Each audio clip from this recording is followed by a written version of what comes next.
You're listening to The Blind Stealing the Blinds, a podcast by students of the game for students of the game. Join Dell and BJ in conversations about poker theory and bridging the gap between theory and application. We're all in this together. This week's topic, playing multi-way pots. Hey Dell, how's it going this week? It's going good. I have a little bit of a story about my weight to talk about. 2 weeks ago, I weighed 301 pounds, and I've decided that we're going to do a little weight loss journey here. I've had it. I'm fed up with it. My knees hurt all the time. I have to climb up scaffold. I climb for a living pretty much, and getting up in age and just can't do it anymore. So I've started a weight loss journey, and I am down 14 pounds as of today. I'm doing good. You feel better. It doesn't take losing a lot of weight before you start feeling better. And I think that it's going to help with my poker also, because we're making a point to exercise a little bit more, to eat a little healthier, to stay away from Wendy's Burgers, who is not a sponsor, but I'll just tell you, I do truly love a good Wendy's burger, but we're not going to be eating them for a while. How are you doing? I'm doing well. Well, first of all, let me say congratulations. 14 pounds is nothing to shake a stick at. That's pretty impressive. I do understand that between 1 and 2 pounds per week as weight loss is pretty healthy and sustainable. Any more than that might be water weight loss, or actually might be muscle loss as you're just like starving yourself. So I'm glad to hear that you're taking a really active role in managing your weight, and that'll be great. Definitely does have an impact at the poker table. You're able to have more stamina and last longer. Well, that's great. I'm glad to hear that. As far as my week, I'm doing pretty well. I haven't played any poker. I haven't played any golf. I haven't studied any poker or golf. Like I mentioned last week, I've been playing Minecraft with my son in pretty much every waking moment, except for exercise and paying the bills, and also maybe buying a house. My father's looking to move closer to family, and the plan is that he will get a loan, he will make the down payment, I will make the monthly payments, and then he will live there. We'll be able to golf, we'll be able to play poker, we'll be able to whatever, visit. Looking forward to that. We put an offer on yesterday, and because of the market, it's kind of a silent auction. You don't get the chance to negotiate like you used to, where you say, hey, I'll offer X. And they say, make it X plus 10. You're like, how about X plus 5? Okay, deal. This time you just have to cite a number and you hope it flies. We'll find out later today. Actually, by the time this podcast airs, we'll find out if we got the offer. So it's pretty exciting. It's great. You know what? There's actually a similarity in the housing market to our topic today, because when I'm putting in an offer on this house, I'm almost guaranteed that this offer is going to go multi-way. It's not just going to be me and the seller. It's going to be me, 4 other potential buyers, and the seller. And that kind of sucks. You know what also sucks? Are multi-way pots. Well, they can suck, but the reality to a multi-way pot is if you understand how to play them, you're going to have a significant advantage. It can be harder to realize our equity, but there can be moments when we greatly over-realize the equity of a hand due to the fact that a lot of people just don't know how to play multi-way pots. There's a lot of problems for the average player going into a multi-way pot. So here's the problem I have with multi-way pots. Yes, they can be more profitable because if I have aces multi-way, I'm still a good favorite. I'm not an 83% favorite if I were all in heads up, but it might be closer to 70, might be closer to 60. If I play it right, I might still win. If I play it wrong, I could lose a lot. There's a challenge there. I should have just said they suck. They're challenging. They're tough to play. Yeah, well, they are challenging. And when we look at aces, like you just mentioned, aces always have such a significant advantage. Even when they drop below 50% win rate, they're still winning larger pots a significant amount of time. And they're the exception to the rule. Most hands are going to do better when we can get the heads up and have other lines to manufacture EV rather than just hitting a hand or having the best hand at showdown. We can talk about some of the problems. When we play, most occasions, our goal is to get heads up. This is when we're going to do our absolute best in manufacturing EV. Well, we accomplished that with open raises and ISO raises. To explain that, we're open raising because we're trying to keep people from seeing a cheap flop. When we're ISO raising, it's because somebody's raised in front of us and we're going to 3-bet so that we can be isolated with that player. We don't want to have a lot of people going to the flop, but there's always those moments, at low stakes anyways, there's those times when eventually people say, well, I want to play. They showed up to play. And sure, we can look at it as they're playing bingo, which they are. They're hoping to cheap flop, hit a big hand, and stack somebody off and go, bingo. But eventually, they're going to want to play. You're not going to keep them from playing. And there's things that can add to that, too. Whenever there's a high hand promotion, I notice that people just don't want to fold. What do you do there, right? And the solution used to always be to pushing up against their pain threshold. If 3x doesn't get you heads up, go 4x, go 5x, go 6, till you can get to the number that always gets you heads up. Well, that's not happening anymore in today's game. In today's game, eventually people are going to call you, or you're going to get to a situation where you've pushed too high pre-flop, and you are now setting yourself up for when you get called, you're probably behind, and you're going to end up losing a bloated pot. It's one thing if you're probably behind and you have room to maneuver post-flop, but we're basically driving down the SPR so much that we're limiting our options post-flop when we do this. So we need to come up with a solution other than just finding their pain threshold. I think there's one other problem that comes in with bloating the pot and reducing the SPR. We force our opponents to play more perfect poker. When the SPR is low, the decision tree gets simplified, and even the worst rec players will likely make the right decisions because there are just so few options available to them. We make the most money when our opponents make the most mistakes.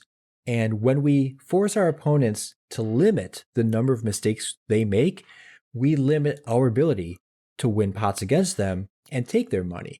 So it's a double-edged sword. We get more bloated pots, and we force our opponents to play more perfect poker in those bloated pots. That kind of sucks.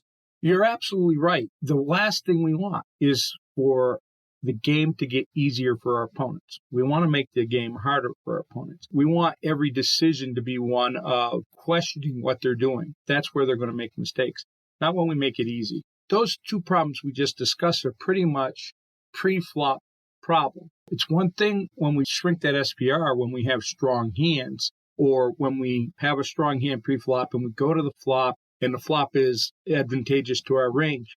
But there are times when we're going to hit flops that aren't. And now we're in a bloated pot and we don't have enough SPR in order to be able to maneuver.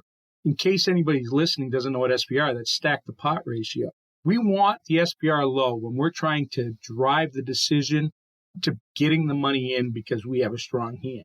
We want a higher SPR when we need to be able to maneuver post-flop in order to manufacture our EV. You're not going to be able to bluff very much when that SPR is low, because if they have something, they're calling. They're not folding it. Post-flop, a lot of players end up playing too loosely. They get it backwards. They're thinking there's more people in a pot. I can chase more. I can play more hands. Well, the problem with that is that a lot of people fail to understand that the relative value of a lot of hands is dropped significantly. Heads up, top pair is a very strong hand and can make a lot of money. Multi-way top pair oftentimes turns into a hand that has showdown value. But you're going to find that it's not a hand that's going to stand up to a lot of aggression, because you're going to have a lot more players that have hit two pair or hit their flush or who have hit that low board straight. So top pair stops being so strong. It's not what it once was. I think there's a very strong relationship between the number of players that are in a pot and the relative strength of one's hand and the categories of those hands. We did an episode a few months back about different hand classes: fat value, thin value, showdown value. Fat value will likely stay fat value. If you have top set, it's likely to be the best hand, even if you're multi-way. You still have to watch out for straights and flushes, be cognizant of that. More players in the pot means there are more people who might have a straight or a flush. Your thin value hands probably just got downgraded to showdown value hands. And your showdown value hands got downgraded to, oh my goodness, this probably isn't even showdown value, but I can't fold. So that's a sticky situation. Just be careful.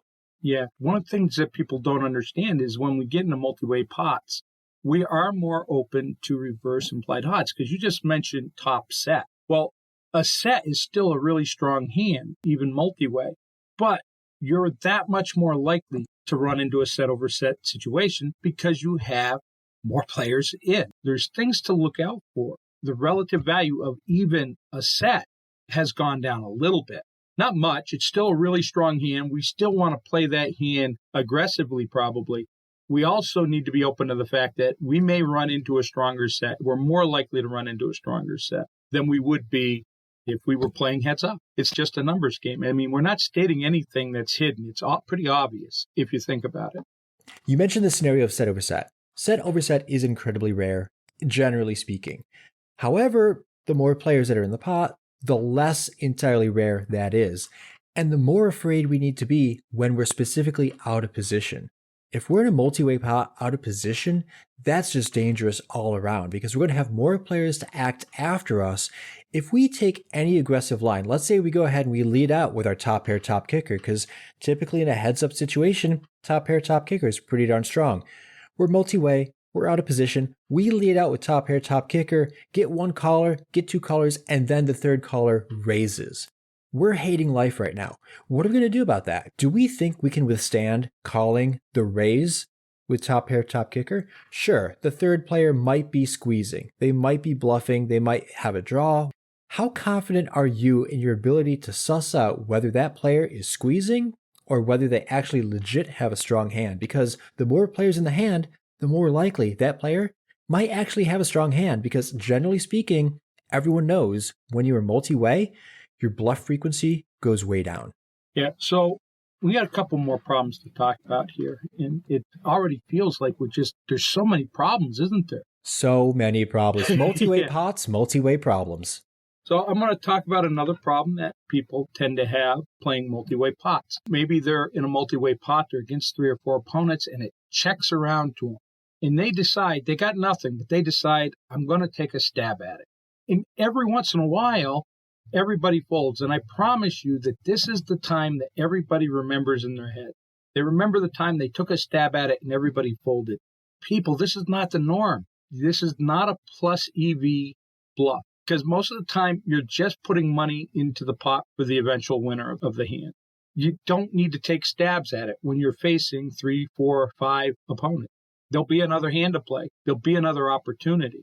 And there's more problems than what we're mentioning here. But one of the last things we're going to address is betting too large. People get real excited. We've mentioned set, so we'll mention it again. We've got a nice strong hand. I got a set. Wow, I've smashed the flop. And then you bet really big because, wow, you've got it. And there's so many people there, they're all going to call, except the fact that you just bet big into 4 or 5 people. And guess what? They know you have to have a strong hand. So they're not calling if they don't have a strong hand. And you end up folding everybody out. And I'm not going to say the play's 0 EV because every once in a while, you're going to get a second best hand that's going to call. You're also sometimes, depending on what hand you're playing, sometimes you might run into a hand that's better than yours that's going to call, and you don't make much money there either when you're losing. This is not the best way to maximize EV. The other thing is overbetting when we're overvaluing a hand like top pair, top kicker, which we've already discussed, just isn't that strong multi-way. We get faced with this and we overbet because, oh gosh, I don't want the flush draw to get there. Well, 2 pair might have already gotten there. A set may have already gotten there. You're already facing an opportunity to bloat a pot with a hand that multi-way just isn't that strong.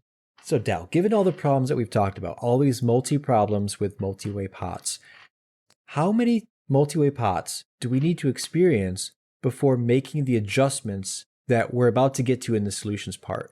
The reason I ask that is because if I'm playing and I'm 100 big blinds deep, I can only bet large so many times until my stack no longer gives me maneuverability, provided I can't top back up.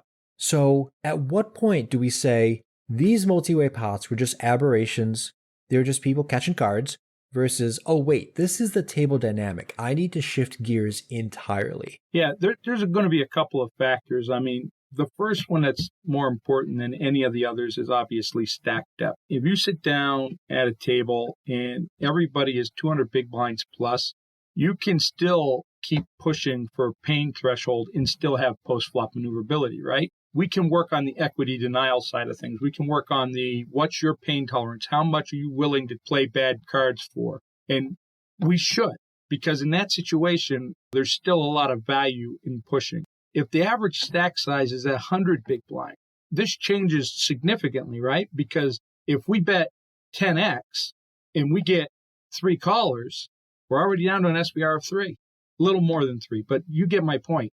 how much more are you going to push, right? You already have limited the amount that you can maneuver. You're pretty much looking at all the money going in by the turn. So what are you going to do? Bump it up to 12x? Well, now you're going to start looking at all the money going in on the flop or the turn. You reach a wall where it's no longer beneficial to keep upping it. So that's one thing. Stack size is going to determine. So if you get to a certain point, for the moment, let's say on 100 big blinds, let's call that 8x. This is the point where I'm bumping my head against the wall. I'm going to change the way I look at things. If 8x ain't getting the fold you need, what's the difference between 8x and 10x? Either one of them is really great at 100 big blinds, but you're not going to go any further until it's like, this just isn't plus EV anymore. Then there's another aspect to it. I find that these dynamics show up a lot when there's a promotion people are chasing. The high hand promotion is the big one. And it doesn't even matter what the high hand is for some reason. It can be $150 and people still want to stay in and chase for that high hand. It's one of those things where it's hard to hit the high hand, but everybody's playing for the high hand. And it's so much easier to manufacture EV. But you're not going to get them to fold because they came to play bingo. They're playing bingo within our poker game. Just to put that in context, if you're looking to chase a $150 high hand and you're playing 1-3, that is 50 limps. So let's say you limp in for 50 hands trying to chase that high hand promotion. You could very well do that in the course of 2 hours. Let's say you get dealt 25 hands an hour and you decide, I'm going to limp call every single hand. Oh, and by the way, limp calling isn't just limping. You may be calling a raise, so that gets even lower. If you were to hit the high hand and win that 150, you would have blown through that 150 or more just by this stupid notion of limp calling to chase. Stop chasing. Just stop chasing. Yeah, I mean, listen, if you're listening to this and you like the high hand promotion, I'm not going to tell you to stop playing on the nights that the high hand promotion is going on. It's a good night to make money. Here's how you go about getting the high hand promotion. Play a well-constructed range. Play it appropriately. Raise the hands you should raise. Call with the hands you should call with. And oh, by the way, high hands don't happen very often, but they're just as likely to happen to somebody playing it appropriately as the person who thinks that they should be playing deuces in a 3-bet pot. They're hoping to hit quads. You're just trying to manufacture EV. And in that situation, there's going to be so many flops that they have to fold. You'll make so much more money by sound poker than you ever will chasing a high-end promotion. Now, the high hand promotion, the numbers behind it, that sounded like a tangent, but just to bring it back, it actually does relate to multi-way pops because you need to stop the I was priced in logical fallacy. Just because you're priced in doesn't mean anything. You can't just play any two cards profitably and like there's huge reverse implied odds. So that's a huge thing. If you have 4 players, I mean, even the best of times, your natural equity might only be a bit like over 25%. Yes, let's talk about that right there, natural equity. If you have 4 players in a pot and none of them are going to look at their cards and we're going to run out the flop, the turn, and the river, everybody has 25% equity because no cards are known. But that's obviously not how poker's played. So if you are looking at your hand and your hand would only have 20% equity against the ranges, they would limp. Against the ranges, they would raise. Whatever the action is, if it will only have 20%, then you're not even meeting the natural equity expectation. And therefore, you're not priced in. If your equity is ever less than what the natural equity would be, if nobody knew their cards, you are not priced in. This fallacy that people tell themselves, all you're doing is increasing the number of times that you're going to lose. Stop it. Stop doing that. Stop being in love with top pair. Top pair just isn't that strong multi-way. It's a great hand. Heads up. Heads up poker, top pair is often the best hand. That's fine. Multi-way, not so much. You have to know when to fold. So if we are facing any aggression at all, we have to be comfortable to fold that and wait for a better opportunity. Yeah, this is one of those things. We probably need to do a podcast on this at some point. It really won't be a very long one if we do. The difference between absolute value and relative value. And in multi-way pots, first of all, it always matters what the difference is. But in multi-way pots, the relative value is going to be so much more important than the absolute value of your hand. And a perfect example is if you have 8-7 suited and you flopped a flush, but you bet in to your opponents. And the next person raises, and then the next person raises them. Well, now you're getting 3-bet on the flop. How good is your 8-high flush? It's not that good anymore. Does that mean you want to fold? No, but you're not thrilled about the situation. You've just been put in a bad situation. You're basically going to be trying to get to showdown as cheaply as possible now. So it's important to really understand relative value of your hands when we're dealing with these multi-way pots. In top pair, top kicker, isn't that great? It's okay. When we have top pair, top kicker, and it checks around to us, maybe we want to bet because that hand could really use some protection, right? But we don't have to bet big. We can bet small. One of the solutions is betting smaller is generally going to be a better path to take when we don't have nut hands multi-way. And for that matter, it can often be a better path to take even when we do have nut hands, because what's going to happen is we're going to be far more likely to get called with our smaller bets. You were talking about betting post-flop, betting smaller because our hands need protection. What about just opening smaller? Instead of doing the 5, 6, 7, 8x open raise, given that we know we're going to go multi-way and all of these crazy players at our table are going to chase the high hand promotion, they're going to call no matter what, it doesn't make any sense for us to open large like we would to get heads up. Frankly, we're not going to get heads up. Get rid of that notion. Just forget about it. Open smaller. Absolutely. So you can go back to the old 3x bet, or you could even go to 2x, 2.5x, and probably do a lot better, because what's going to happen is you're going to be able to have far more maneuverability post-flop. And when you have to fold, and you're going to have to fold a lot, and that's all right. Folding tends to be good poker. You're going to have invested less money. It's all right to say betting bigger is just not working right now. I'm going to go to betting smaller because I'm just not folding anybody out. And think of this as investing is important. The chips in our stack become more valuable in multi-way pots. So what do I mean by that? They're going to give us more money when we use them, if we use them properly. But they're also going to cost us more money when we don't use them properly. Multi-way pots are going to reach the extremes a lot quicker of making us a lot of money. So what we want to do is we want to conserve our stacks and pretty much save them for situations that are going to make us a lot of money. Don't be like, oh, well, I'll chase, or, hey, yeah, I'm priced in, and waste those chips. And another part of that is be topped up, be at the max stack that you can be, so that when it happens, you have the ability to get paid enough to make up for all those times that you're going to miss. That's an interesting concept, because at the beginning of this episode, we were talking about all the problems that come with multi-way pots, and this is one massive opportunity that comes with multi-way pots. You could make a ton of money if you play your hands properly, if you play pre-flop sound, if you play sound post-flop, if you can manufacture EV and not fall into the traps that everyone else falls into about chasing and being priced in and all that stuff. So I might actually recant what I said earlier, how multi-way pots suck. They don't suck. They are challenging, and I did say that, but there is ample opportunity. With great power comes great responsibility. I would say one of the tools, if you want to see just how this equity plays out in multi-way pots, one of the tools that we talk about all the time is Flopzilla.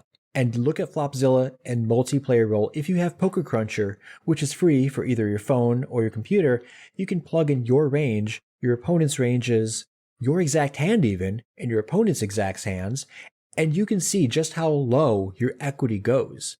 The truth is, you get to the point where you're not even a favorite to win the hand anymore. It's important to use these tools and get that information and get it in your head, because it's always funny. You'll have somebody at the table who is got aces and they couldn't fold anybody out, but nobody's been able to fold anybody out all night. What made you think your 3x bet with aces was going to fold people out? And they'll berate the people for sticking around. But then, the flop came and somebody hit 2 pair and the guy bet the same bet he did pre-flop with 4 people in there. So he's betting like a fifth of the pot. How can these idiots never fold? And well, dude, nobody was folding anybody out all night long. And maybe you need to pay attention to your relative strength of your hand, which is why we want to use these tools. You get a better understanding of what the true value of your hand is in a situation. Probably the easiest tool that we can apply heads up and multi-way pretty much anytime you play poker is focusing on being the aggressor in position. We mentioned the problems of being out of position, the problems of anytime you bet, you could get a cavalcade of callers and then somebody raises you and puts you to a really tough, painful decision. You can avoid all that if you're in position, and you would know if you're the one inflicting the pain, they're more likely to cave. The funny thing is I think that there are going to be people who aren't going to understand why we're calling position a tool, but it's absolutely a tool. It's going to matter more in multi-way pots than it will ever at our heads up, because getting as much information as you can before you have to act, and especially when you're going to have that position on multiple streets. One of our solutions is real simple. Play real tight from early position when this is going on and loosen up from late position, which, by the way, that's really part of a good range construction, but just flat out, you can tighten up even more early position. You can loosen up a little bit more late position and really use the power of position. Here's an actual tool. So Dell mentioned that it's kind of tongue-in-cheek that we're saying position's a tool. Here's an actual tool. Use a tick sheet on your phone or a piece of paper. I would recommend your phone because it's inconspicuous. You can take notes on your phone. When you're playing poker in your next session or your next 2 sessions, take a note of every hand you play and whether you play that hand in position or out of position. And just see how often you're putting yourself in bad spots when you're out of position. It's easy to do. Just check. So we're going to mention a third tool here, but this one's going to be interesting because as of the day that we're recording this, I was watching a split suit video, James Sweeney, and he was all excited because he had found a solver for multi-way pots. The name of it was Simple 3-Way.